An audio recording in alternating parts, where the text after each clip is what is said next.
അതിൻ്റെ പിറ്റേ ദിവസം അദ്ദേഹം വീണ്ടും അടുത്ത ഒരു ബ്രേക്കിംഗ് ന്യൂസ് നോക്കുമ്പോൾ കാണുന്നത് എന്താണത്? ഒരു നിയമലംഘനവും ഞങ്ങൾ ചെയ്യുന്നില്ല എന്ന് പറഞ്ഞു. ഞങ്ങൾ സെബിയിൽ 11 ലക്ഷം രൂപ അടച്ചു എന്ന് പറഞ്ഞാണ് അദ്ദേഹം ഉടനെ തന്നെ വിടുന്നത്. അപ്പോൾ അദ്ദേഹം ഒരു പേപ്പർ പുറത്ത് കാണിക്കുന്നു. ഇങ്ങനെ ഒരു പേപ്പറാണ് ഉയർത്തി കാണിക്കുന്നത്. ഈ കഴിഞ്ഞ ജനുവരി 20-ാം തീയതി അവിടെ കമ്പനി സെക്രട്ടറി കൊടുത്ത ഒരു ലെറ്ററും കാണിക്കുന്നുണ്ട്. ഇതിനെപ്പറ്റി നമ്മൾ പരിശോധിക്കുമ്പോൾ ശരിയാണ്, ഈ പറയുന്നതാണ് ഇതിന് ഉള്ളൊരു ഫൈൻ. ഇതിനിടയായിട്ടുള്ളൊരു സാഹചര്യം, സാധാരണ രീതിയിൽ ഒരു ഡയറക്ടറെ അപ്പോയിൻറ്റ് ചെയ്യുക എന്ന് പറഞ്ഞു കഴിഞ്ഞാൽ അതിൻ്റെ ഡയറക്ടർ ബോർഡ് കൂടി അതിന് അംഗീകാരം കൊടുക്കുകയാണ്. അതാണ് നിയമം. ഇവിടെ ഇതുപോലെ പുതുതായിട്ടുള്ള ഒരു ഡയറക്ടറെ അപ്പോയിൻറ്റ് ചെയ്തു. ആ അപ്പോയിൻറ്റ് ചെയ്ത് ഞങ്ങൾ നിയമം അനുസരിച്ച് NSCക്കും BSCക്കും അയച്ചു. അവർ പറഞ്ഞു ഈ ഡയറക്ടർക്ക് 75 വയസ്സിൽ കൂടുതലുണ്ട്. 75 വയസ്സിൽ കൂടുതലുണ്ടെങ്കിൽ അത് ഡയറക്ടർ ബോർഡല്ല, ആനുവൽ ജനറൽ ബോഡിയിൽ പാസ്സാക്കണമെന്ന്. അങ്ങനെ നിയമം അനുശാസിക്കുന്നില്ല. അതുകൊണ്ട് ഞങ്ങൾക്ക് പെനാൽറ്റി ആയിട്ട് 1,06,200 രൂപ അവർ ഫൈൻ ചെയ്യണമെന്ന് പറഞ്ഞു. സാധാരണ രീതിയിൽ ഇങ്ങനെ വരുമ്പോൾ അത് ഫൈൻ അടച്ചില്ലെങ്കിൽ ആ ഡയറക്ടറുടെ അപ്പോയിൻമെൻറ്റ് നിലനിൽക്കില്ല. ഞങ്ങൾ ആ ഫൈൻ അടച്ചു അണ്ടർ പ്രൊട്ടസ്റ്റ്. അതിനുശേഷം ട്രൈബ്യൂണലിൽ ഇതിനു വേണ്ടിയിട്ട് സാറ്റിൽ ഞങ്ങൾ അപ്പീൽ കൊടുത്തു. അപ്പീൽ സ്വീകരിച്ചു. കാരണം ഇത് ഞങ്ങളുടെ മാത്രം പ്രശ്നമല്ല, ഇന്ത്യയിൽ വിവിധ കമ്പനികളിൽ ഇതേ പ്രശ്നങ്ങളുണ്ട്. ഇതിന് സമാനമായിട്ടുള്ള അപ്പീലുകൾ അവിടെ പെൻഡിംഗ് ഉണ്ട്. അങ്ങനെ ഇരിക്കുമ്പോൾ 2 കേസുകളിൽ അപ്പീൽ അനുവദിച്ച് കമ്പനികൾ എടുത്ത നിലപാട് ശരിയാണ്, ഇതിന് AGMന്റെ ആവശ്യമില്ല എന്ന് ട്രൈബ്യൂണൽ ഓർഡർ ഇട്ടു. അതിനെതിരെ NSCയും BSCയും സുപ്രീം കോടതിയിൽ അപ്പീൽ പോയിരിക്കുക. അതുകൊണ്ട് ഈ ഞങ്ങൾ അടച്ച തുക തിരികെ കിട്ടണം എന്നുള്ള ആ പെറ്റീഷൻ ട്രിബ്യൂണലിൽ പെൻഡിങ് ആണ്. അപ്പോൾ മനസ്സിലായല്ലോ, അവിടെയാണ് അതിനെ വളച്ചൊടിച്ച് ഞങ്ങളെന്തോ വലിയൊരു നിയമലംഘനം നടത്തി എന്ന് പറഞ്ഞ് പ്രചരിപ്പിച്ചത്. ഇനി അതുകൂടാതെ വേറൊരു കാര്യം, അതിൻ്റെ പിറ്റേ ദിവസം പറയുകയാണ്, ഞങ്ങൾ 6.5 കോടി രൂപ GST വെട്ടിപ്പ് നടത്തി, അതടയ്ക്കാതെ ഞാൻ സാബു ജേക്കബ് മുങ്ങി നടക്കുകയാണ് എന്നാണ് പറഞ്ഞത്. 6.5 കോടി അടയ്ക്കാതെ GST വെട്ടിപ്പ് നടത്തി. ഇവിടെ നമ്മൾ മനസ്സിലാക്കേണ്ടത്, ഒന്ന്, ഇത് 100% എക്സ്പോർട്ട് നടത്തുന്നൊരു കമ്പനിയാണ്. ഞങ്ങൾക്ക് GST എന്ന് പറയുന്ന സംഗതിയില്ല. അദ്ദേഹം അതിനു വേണ്ടിയിട്ട് ഒരു പേപ്പർ ഇതുപോലെ പൊക്കി കാണിക്കുകയാണ്. GSTയുടെ ഡിപ്പാർട്ട്മെൻറ്റിൻ്റെ ഒരു ഓഡിറ്റ് റിപ്പോർട്ടാണ് അദ്ദേഹം കാണിച്ചത്. ഈ റിപ്പോർട്ട് കാണിക്കുന്ന സമയത്ത് ഇതാണ് പൊക്കി കാണിക്കുന്നത്. ഇതിനകത്ത് പറഞ്ഞിട്ടുണ്ട് ഡ്രാഫ്റ്റ് ഓഡിറ്റ് റിപ്പോർട്ട് എന്ന് ഇതിൽ വ്യക്തമായിട്ട് പറഞ്ഞിട്ടുണ്ട്.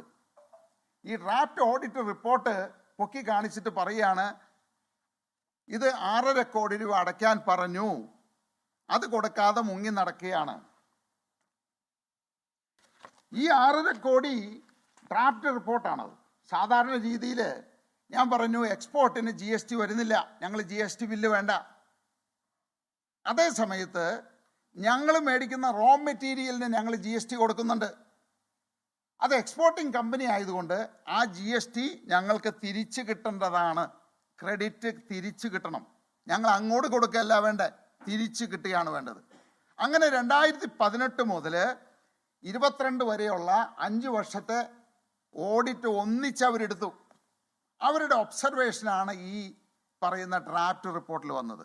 അത് ഒന്നൊന്നായിട്ട് ഞങ്ങൾ ക്ലിയർ ചെയ്ത് ഫൈനൽ ഓർഡർ ആണിത്.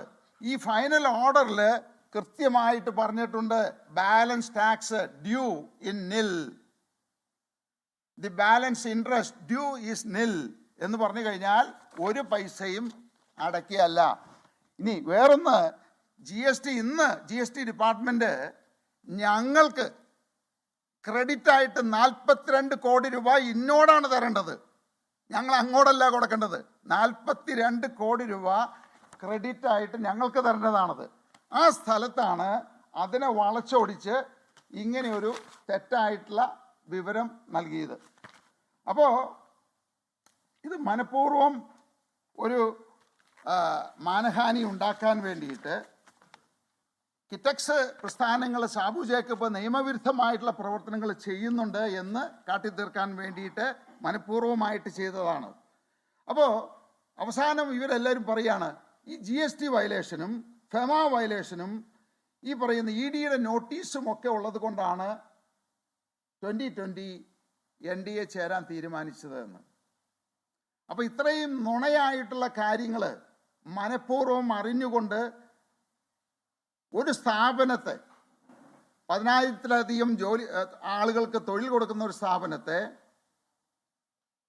300 കോടി രൂപ ശമ്പളം കൊടുക്കുന്ന ഒരു സ്ഥാപനത്തെ ഇല്ലാതാക്കാനും 2020 എന്ന് പറയുന്ന പാർട്ടി ഇല്ലാതാക്കാനും ഏതോ രാഷ്ട്രീയ പാർട്ടിക്ക് വേണ്ടിയിട്ട് അദ്ദേഹം ചെയ്ത പ്രവൃത്തിയായിട്ടാണ് എനിക്ക് മനസ്സിലാകുന്നത്. അപ്പോൾ അതുകൊണ്ട് നമുക്കറിയാം, ഇത് എൻ്റെ മാത്രം അനുഭവമല്ല. ഇതുപോലെ ഒട്ടനവധി ആളുകൾക്ക് ഇതുപോലെയുള്ള അനുഭവങ്ങൾ ഉണ്ടായിട്ടുണ്ട്. ഇതാരെങ്കിലും ചോദ്യം ചെയ്തില്ലെങ്കിൽ ഇതുപോലെയുള്ള പ്രവർത്തനങ്ങൾ പലരും തുടരും. അപ്പോൾ ഒരു ധാർമ്മിക ഉത്തരവാദിത്തം ഏറ്റെടുത്തുകൊണ്ട് ഞാൻ തീരുമാനിച്ചു ഇങ്ങനെയുള്ളവരെ നിയമത്തിൻ്റെ മുമ്പിൽ കൊണ്ടുവന്ന് നിലയ്ക്ക് നിർത്തണമെന്ന്. അതുകൊണ്ട് ഞങ്ങൾ കഴിഞ്ഞ ദിവസങ്ങളായിട്ട് ഒട്ടനവധി വിവരങ്ങൾ ശേഖരിക്കുകയായിരുന്നു. അതെല്ലാം ശേഖരിച്ച് അതിൻ്റെ ആദ്യ പടിയായിട്ട് ഇവർക്ക് നോട്ടീസ് ഞങ്ങൾ കൊടുക്കുകയാണ്. ഈ നോട്ടീസ് എന്ന് പറയുന്നത് ഇവർ ഏതാണ്ട് 16 പേരുണ്ട്. 16 ആളുകൾക്കാണ് ഞങ്ങൾ നോട്ടീസ് കൊടുക്കുന്നത്. ആൻഡോ അഗസ്റ്റിൻ അടക്കം, KJ Jose managing director, Anto അഗസ്റ്റിനെ മാനേജിംഗ് എഡിറ്ററായിട്ടാണ് കാണുന്നത്, Melby Jose director, Roji Augustine chairman, Jose Augustine vice chairman, reporter broadcasting, Indo Asian news channel, Nikesh Kumar managing director Indo Asian news, Rani Varghese Indo Asian news, Arun Kumar reporter, Smruthi reporter, TV Sunil reporter, Jimmy James reporter, TV Prasad reporter, SS Saran reporter, Vineetha Venu reporter, Arjun Mattannur. അങ്ങനെ 16 പേർക്കാണ് notice issue ചെയ്യുന്നത്. 250 കോടി രൂപ നഷ്ടപരിഹാരം ആവശ്യപ്പെട്ടുകൊണ്ടാണ് notice. ഇത് ആദ്യപടിയാണത്. ഇത് നോട്ടീസിന് ശേഷം ഇവര് ഒറ്റയ്ക്കും കൂട്ടായിട്ടും ഇവരിതിന് ഉത്തരവാദികളാണ്. ഇവരുടെയൊക്കെ ഇനി അടുത്ത പടി എന്ന് പറയുന്നത് കോടതിയിൽ ഈ പറയുന്ന സൂട്ട് ഫയൽ ചെയ്യുക. ആ ഫയൽ ചെയ്യുന്നതിനോടൊപ്പം ഈ 16 പേരുടെയും സ്വത്ത് വകകൾ അറ്റാച്ച് ചെയ്യാനായിട്ടുള്ള നടപടികൾ സ്വീകരിക്കും. ഇതിന് പുറമെ ഈ 16 പേരുടെയും പേരിൽ ക്രിമിനൽ കേസ് ഫയൽ ചെയ്യും. കാരണം ഇത് ഇനി ഇങ്ങനൊരവസ്ഥ ഒരു ചാനൽ കയ്യിലുണ്ട്, എന്ത് തോന്നിയവാസവും ആരെയും ഉപദ്രവിക്കാം, എന്ത് തെറ്റിദ്ധാരണകളും പരത്താം, എന്ത് വൃത്തികേടുകളും ചെയ്യാം എന്നുള്ള ആ ധാരണ നമ്മൾ മാറ്റിയെടുക്കേണ്ടതായിട്ടുണ്ട്. അപ്പോൾ അതിനു വേണ്ടി ഞങ്ങൾ ഇറങ്ങി തിരിച്ചിരിക്കുകയാണ്. അതിനുള്ള നോട്ടീസുകൾ തയ്യാറാക്കി അയച്ചു കഴിഞ്ഞു. ഇനി അടുത്ത നടപടികളിലേക്ക് പോകും. ലോകത്തെവിടെയായാലും ഏത് സമയത്തും 24 വാർത്തകളും ഓഗ്മെന്റഡ് റിയാലിറ്റി പാക്കേജുകളും എക്സ്പ്ലെയിനറുകളും വിശദമായി കാണാൻ ഞങ്ങളുടെ YouTube ചാനൽ നിങ്ങൾക്ക് സബ്സ്ക്രൈബ് ചെയ്യാം.